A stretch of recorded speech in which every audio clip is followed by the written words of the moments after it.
இப்ப என்ன சொல்ல வர? அவர் கூட தான் வாழறேன். ஏன் ராத்திரி ஆனா அவர் ரூம்ல தான் போய் தூங்குறேன். அவர் நினைச்சிருந்தா என்ன வேணா பண்ணிருந்திருக்கலாம்ல. இத பத்தி எல்லாம் நான் பேசுறதுக்கு தயாரா இல்ல. ஒரு மாமனார் முன்னாடி ஒரு மருமக பேசக்கூடாத விஷயம்தான். பட் நான் இங்க பேச வேண்டிய நிலைமையில தான் மாமா இருக்கேன். இப்ப வரைக்கும் அவர் என் பக்கம் திரும்பி ஒரு தப்பான பார்வை கூட பார்த்ததில்ல. அது தெரியுமா உங்களுக்கு?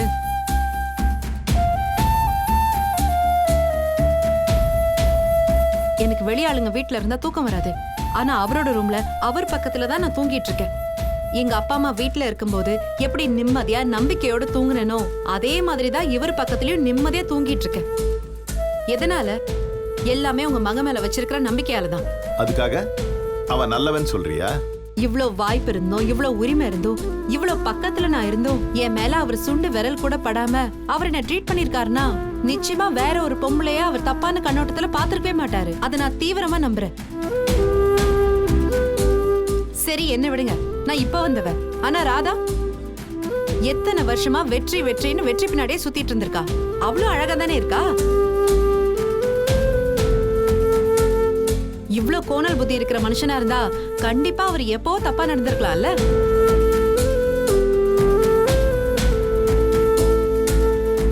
என்னமாமா பதிலே காணோம்? நீங்க நம்புறீங்களோ இல்லையோ, நான் அவரை நம்புறேன். வெற்றி செல்வன் அரங்கநாதன் வாத்தியாரோட புள்ள. அவரால கனவுல கூட ஒரு பொண்ணு கிட்ட கண்ணியம் இல்லாம நடந்துக்க முடியாது. அதனால இந்த விஷயத்துல நான் அவரை நம்புறேன். நீ தங்கி இருக்கிறது என் வீட்டுல. அப்படி ஒரு விஷயம் நடக்காது. அத மனசுல வச்சுக்க. அவன் குடிச்சிருந்தான், நீ தானே பார்த்த. உனக்கு வாசனை வரல? அவன் குடிச்சிருந்த வாசனை தெருவுக்கே வீசுச்சு. உனக்கு வரலையா?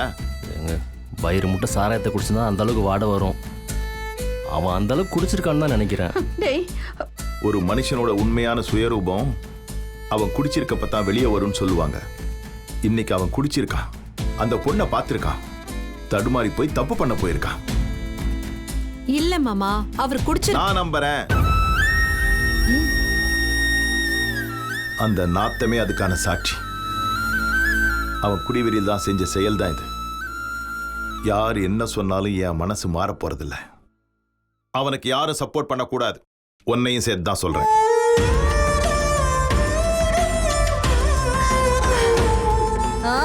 மாமா சொன்னது காதுல விழலையா? போங்க போங்க, எல்லாரும் போய் தூங்குங்க. டெய்லி ஏதாவது ஒரு பஞ்சாயத்து இந்த வீட்ல.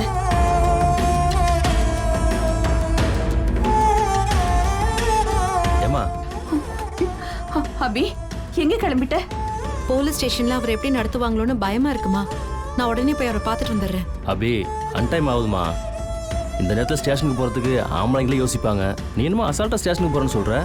அபி நீ இப்ப அங்க போறதுனால என்ன பண்ண முடியும்? வெற்றியை வெளியே எடுக்க முடியுமா? அது எல்லாமே பகல்ல தாங்க முடியும். அட்லீஸ்ட் ஸ்டேஷனுக்கு போய் அவரை சப்போர்ட் ஆவது பண்ணலாம்ல. வேண்டாம் அபி, அம்மா நான் சொல்றேன். எதுவா இருந்தாலும் விடிஞ்சதுக்கு அப்புறம் பாத்துக்கலாம். தயவு செஞ்சு இந்த நடுராத்திரில நீயும் கிளம்பி போகாத. நான் அவனுக்காக அழுவேனா இல்ல உனக்காக வேதனைப்படுவேனா? என்ன தவிக்க விட்டுறாத. வேண்டாம்மா, அம்மா சொல்றேன். கேப்பிய மாட்டியம்மா? சரிம்மா, நான் போகல. காலையில போறேன். ஆனா அவர் நல்லவன் நிரூபிக்காம நான் விட போறதில்ல. அப்படி செஞ்சா என்னை விட சந்தோஷப்படுறவ வேற யாரும் இருக்க முடியாது.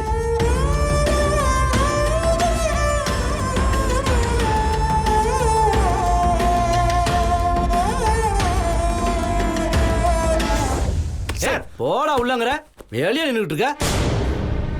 இருடா, கம்ப்ளைண்ட் வாங்கிட்டு வந்து உன்னை வச்சுக்கிறேன். சார் சார் ஒரு நிமிஷம் சார், என்ன பேச விடுங்க சார். நான் ஒரு தப்பு பண்ணல சார். ஏய் வரமா போய் உட்கார்றா.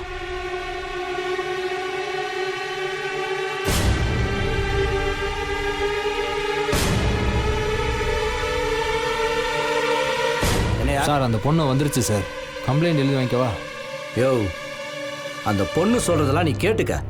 ஆனா கம்ப்ளைண்ட் எப்படி எழுதணும்னு நீ சொல்லு, புரியுதா? சரிங்க சார். நீ சொல்ல சொல்ல அந்த பொண்ணு எழுதும். அப்பதான் என் செக்ஷன் போறதுக்கு வசதியா இருக்கும். சரிங்க சார். ஓ யோ, ஒரு நிமிஷம் நில்லு.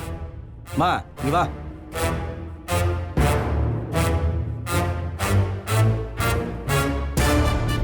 சார் அதென்ன, அவனை பிடிச்சதுக்கு அப்புறம் அவங்க அப்பா அம்மா கிட்ட வாபஸ் வாங்குறேன்னு சொல்ற? தெரிஞ்ச குடும்பம் சார். ஓ, இப்போ நீ கம்ப்ளைண்ட் பண்ணாலும் எப்போ வேணாலும் நீ கேஸை வாபஸ் வாங்கிப்ப. சச்சா இல்ல சார். உன்னெல்லாம் நம்ப முடியாது. யோ, இந்த பொண்ணுகிட்ட முதல்ல வீடியோ வாக்குமூலம் வாங்கு, அதுக்கப்புறம் கம்ப்ளைண்ட் எழுதி வாங்கிக்கலாம். நாளைக்கே இந்த பொண்ணு கம்ப்ளைண்ட்டை வாபஸ் வாங்கினாலும் நம்ம கேஸ் கோர்ட்டில் நிற்கணும்ல. வாபஸ்ல வாங்க மாட்டேன் சார். உன்னெல்லாம் நம்ப முடியாது. நாளைக்கு 2 பார்ட்டியும் காம்ப்ரமைஸ் பண்ணிக்கிட்டீங்கன்னா கோர்ட்டில் நாங்கள் தானே கோமாளி பட்டம் வாங்கணும். சொல்கிறத மட்டும் செய்யுமா, போமா. யோ, கூட்டு போயா. ஆமா.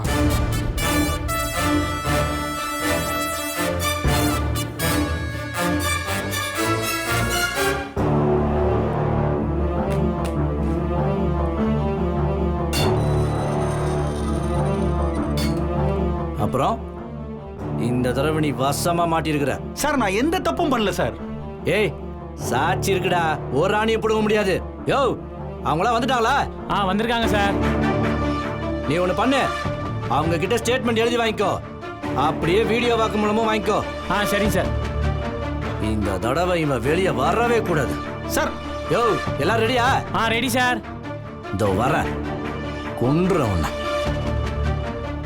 என்னம்மா, கரெக்டா பேசிடுவீல்ல? பேசிடுவேன் சார்.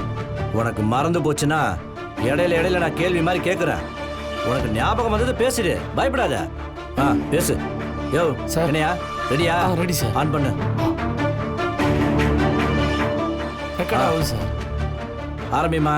உன் பேரு, எங்க இருக்க, எல்லா டீட்டெயிலும் கரெக்டா சொல்லு. சொல்லு.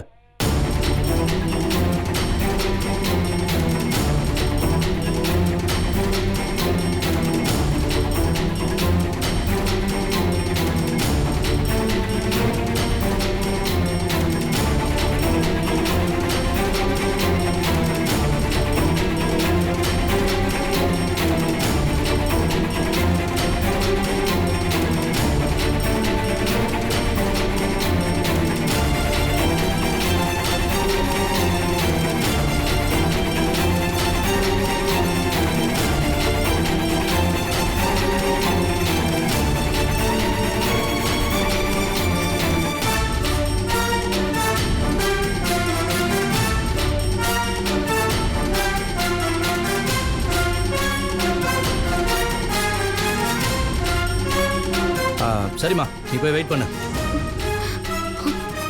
யோ, அடுத்த ஆளை கூப்பிடு. யோ வாயா, வெள்ளை சட்டை.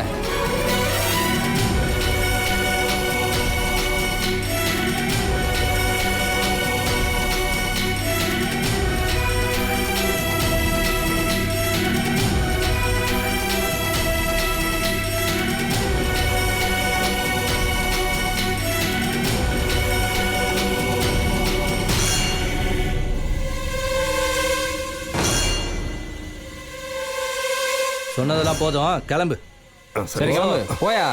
யோ சார், கரெக்டாக எல்லாம் ரெக்கார்ட் பண்ணிடல? ரெக்கார்ட் பண்ணியாச்சு. என்ன எல்லாம் எழுதிட்டில்ல? எழுதியாச்சு சார்.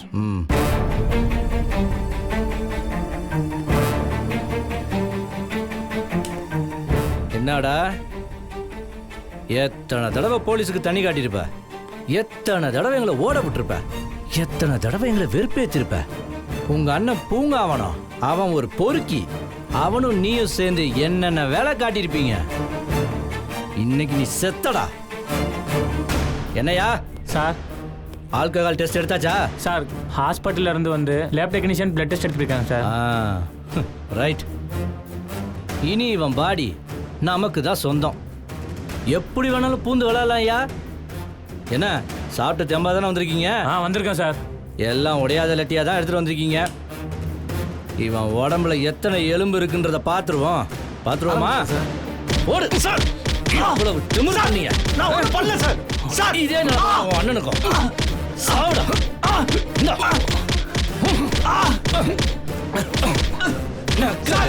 போலீஸ பார்த்தா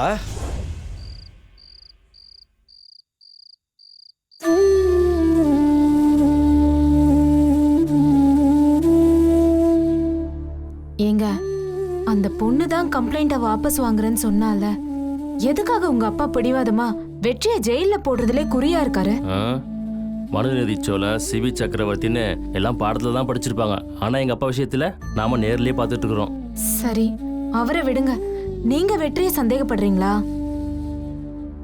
என்ன திடீர்னு இப்படி கேக்குற? இல்லங்க, எனக்கு ஒரே குழப்பமா இருக்கு. அதான் நான் உங்ககிட்ட கேக்குறேன். இல்லை நந்தினி, எனக்கு அதை எப்படி எடுத்துக்கிறதுனே தெரியல. பொதுவாக வெற்றி குடிச்சதை நான் பார்த்ததே இல்லை. ஆனால் நீ பார்த்தில்ல, சரியான நாத்தம். அதுவும் விஸ்கி பிராந்திலாம் இல்லை, சாராயத்தை குடிச்சிருக்கிறான். அந்த வாடை தெருவே தூக்குச்சு பார்த்தில்ல. ஏங்க, ஆனா வெற்றியோட நட பேச்சுலலாம் எந்த தள்ளாட்டமோ தெரியல. சாதாரணமா தானே நடந்தாரு, பேசினாரு. அவ்வளோ குடிச்சிருந்தா நிக்க முடியாம தடுமாறி இருப்பாங்கல்ல. எனக்கும் அதுதான் நந்தினி குழப்பமா இருக்கு. மூச்சு முட்டை குடிச்சவங்ககிட்ட இருந்து தான் அந்த அளவுக்கு நாத்தமே வரும். என்னங்க சொல்ல வரீங்க? அவர் இந்த காரியத்தை பண்ணிருப்பாருன்னு சொல்ல வரீங்களா, இல்ல பண்ணிருக்க மாட்டாருன்னு சொல்ல வரீங்களா? குழப்பமா இருக்கு நந்தினி. அப்பா சொல்ற மாதிரி அவன் சாதாரணமாக வந்தால் இந்த மாதிரிலாம் செஞ்சிருக்கவே மாட்டான். குடிச்சதுனால செஞ்சிருப்பானோன்னு சந்தேகமா இருக்கு. இல்லங்க, நம்ம வெற்றி அந்த மாதிரி ஆள் கிடையாது. எனக்கு அப்படி கண்டிப்பா தோணலங்க.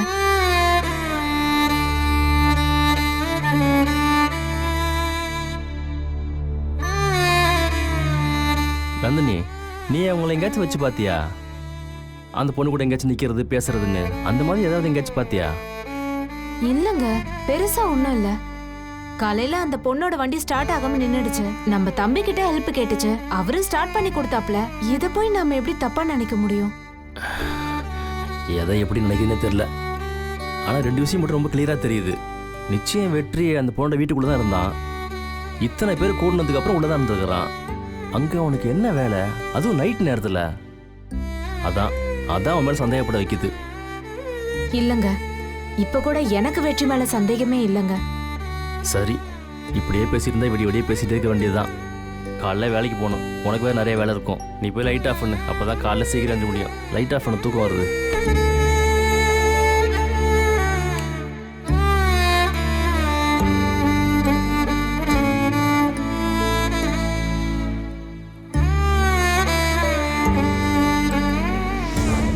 அப்பப்பப்பப்பா, உங்க தம்பிய பத்தி என்ன பெருமை பேத்துனீங்க. அவன் நல்லவன், வல்லவன், ஊத்தம, பத்தினி வீட்டு பக்கத்துக்காரன்னு என்ன பேச்சு.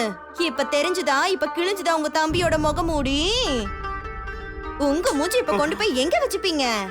சிம்ரன், நீ என்ன சொன்னாலும் சரி, என்னால வெற்றி இப்படி செஞ்சிருப்பான்னு இப்ப வரைக்கும் நம்பவே முடியல. ஊர்ல பாதி பேர் இப்படிதான் பேசிக்கிட்டு இருக்காங்க. இந்த பூனையும் பால் குடிக்குமாங்கிற மாதிரி மூஞ்சியா இருந்தா இப்படிதாங்க நினைப்பீங்க. வேற எப்படி நினைப்பீங்க?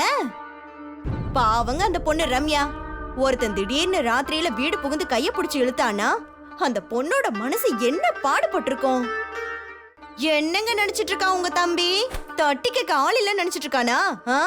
இத பாரு, அவன் உள்ள இருந்தா போலீஸ் வந்து புடிச்சது அது வரைக்கும் நிஜம்தான். ஆனா நிஜமாவே உள்ள என்ன நடந்ததுன்னு யாருக்கு தெரியும்?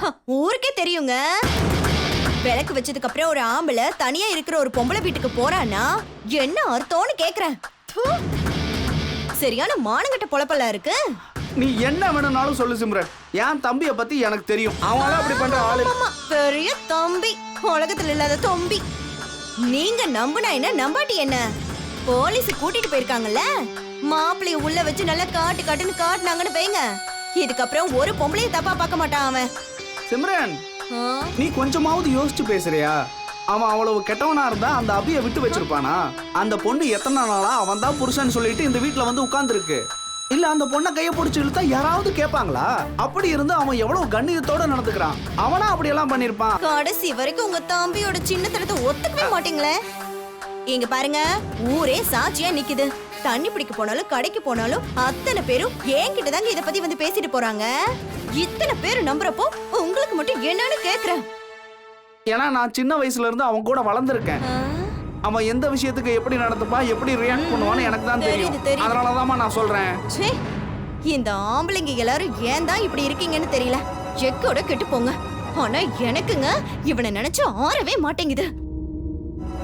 ஏங்க, கைய புடிச்சு இழுத்ததுக்கு எப்படியும் மினிமம் 10-12 வருஷம் தண்டனை கிடைக்கும்ல? கிடைக்கணுங்க. அது கற்பழிச்சிருந்தாதான் சிம்ரன். இவன் கைய புடிச்சு இழுத்த கேஸ், சாட்சி யாரும் கிடையாது. அதிகபட்சம் 6 மாசம் உள்ள இருந்துட்டு அப்புறம் வெளியே வந்துருவான். இந்த நாட்டுல சட்டமே சரியில்லைங்க. இந்த மாதிரி விஷயத்துக்கெல்லாம் 10-12 வருஷம் ஜெயில போட்டாதான் இந்த ஆம்பளைங்கள திருந்துவாங்க. ஐயோ அப்பப்பா, நினைக்க என் மனசெல்லாம் ஆறவே மாட்டேங்குதே.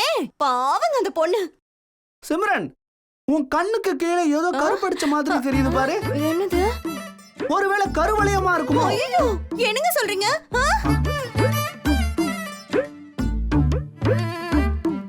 காலையில ஏதோ பேப்பர்ல படிச்சேன் சிம்ரன்.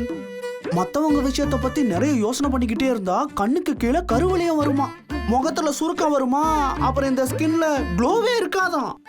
இந்த மாதிரி எக்கச்சக்கமா போட்டிருந்தாங்க. என்னங்க சொல்றீங்க? எனக்கு இப்பவே நெஞ்சு அடைக்குதே. ஆமா சிம்ரன், நீ இப்படியே பேசிக்கிட்டு இருந்தா சீக்கிரமா வயசு வேற ஆயிடுமா. ஐயோ போதும் சாமி, இனிமே நான் யார பத்தியும் பேச மாட்டேன். நான் போய் தூங்குற டைம் ஆயிடுச்சு. கருவளையும் வந்துரும். தள்ளுங்க தள்ளுங்க தள்ளுங்க. அப்பா. அப்பாடா, ஒரு பெரிய மிஷினா நிப்பாட்டின மாதிரி இருக்கு.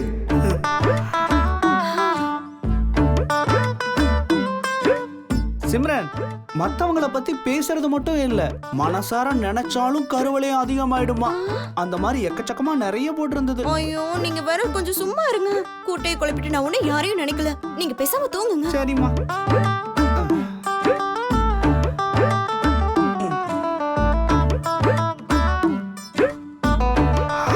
அப்பா கடவுளே, இவகிட்ட இருந்து என்ன காப்பாத்து.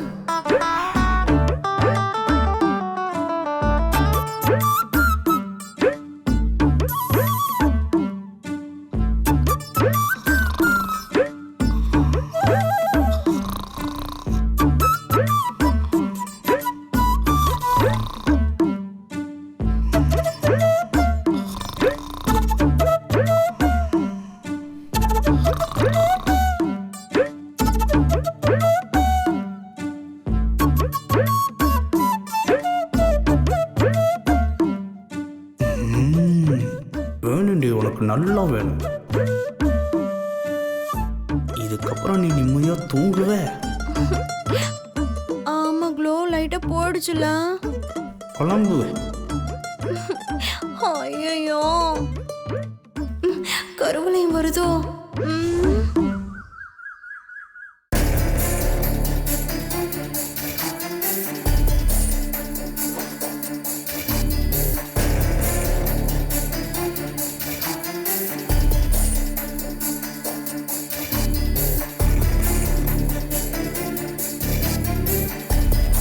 நந்தினி, சித்ரா இன்னும் எந்திரிக்கலையா? இன்னும் எந்திரிக்கல அத்தை. கமலா, பேப்பர் இன்னும் வரல? லேட் ஆகுங்க. கலை நேர்லயே போய் வாங்கிட்டு வரேன்னு போயிருக்கான். ஆ, மாமா இன்னும் ஒரு 5 நிமிஷம் மாமா. சரிம்மா. பால் காய்ச்சிட்டு இருக்கேன்.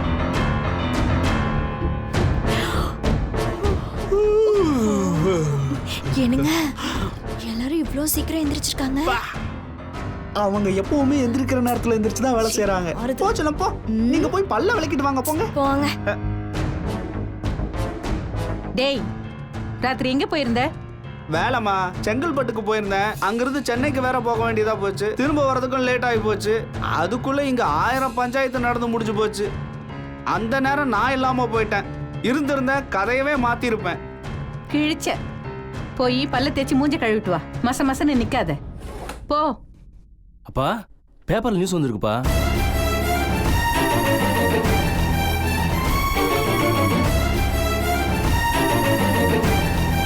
அப்பா, வெற்றி பத்தி நியூஸ்ப்பா.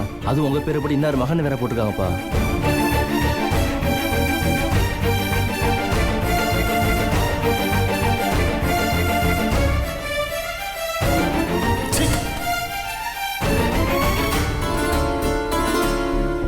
கொஞ்ச நஞ்சம் இருந்த மானத்தையும் வாங்கிட்டு போயிட்டான். இனிமே இந்த ஊருக்குள்ள நான் எப்படி நடமாடுவேன்? ஐயோ, நமக்கு மட்டும் ஏன் தான் இப்படி எல்லாம் நடக்குதோ தெரியலையே. எல்லாம் போச்சு கமலா, எல்லாம் போச்சு. இனிமே நான் நெருங்கின ஃப்ரெண்ட்ஸ் கிட்ட கூட போய் பேச முடியாது. யார் முகத்தை போய் நான் நிமிர்ந்து பார்ப்பேன்? மாமா தயவு செஞ்சு கவலைப்படாதீங்க. நான் நைட்டு ஃபுல்லா யோசிச்சு பார்த்தேன். யோசிக்க யோசிக்க வெற்றி மேல தப்பு இருக்காதுன்னு எனக்கு தெளிவா தெரியுது. இதுல வெற்றி தப்பு பண்ணவே இல்லைன்னு நிரூபிக்க வேண்டியதும் ஏன் பொறுப்பு தான். நீங்க கொஞ்சம் பொறுமையா மட்டும் இருங்க மாமா. என்ன பொண்ணுமா நீ? நடந்ததெல்லாம் பார்த்ததுக்கு அப்புறம் இப்படி பேசிட்டு இருக்க நீ? ஆமா மாமா, எனக்கு அவர் மேல நம்பிக்கை இருக்கு. ஆனா எனக்கு அவன் மேல நம்பிக்கை இல்ல. நான் உன்ன மாதிரி முட்டாளெல்லாம் இருக்க முடியாது. நான் அவரை அந்த நிமிஷமே அந்த இடத்திலேயே தலைமுழுகிட்டேன். இந்த விஷயம் அத்தோட முடிஞ்சு போச்சு. என்னங்க சொல்றீங்க? வேற என்ன பண்ண சொல்ற? மொத்த மரியாதையும் குழி தோண்டி புதைச்சிட்டு போயிட்டான். இன்னும் என்ன மிச்சம் இருக்கு அவனை புள்ளன்னு சொல்லி கொண்டாடுறதுக்கு? இத பாரு, நீ என்ன வேணாலும் நினைச்சிட்டு போ. நேத்து ராத்திரியோட அவனுக்கும் எனக்கு இருந்த பந்தம் அறுந்து போச்சு. இனிமே அவன் யாரோ நான் யாரோ.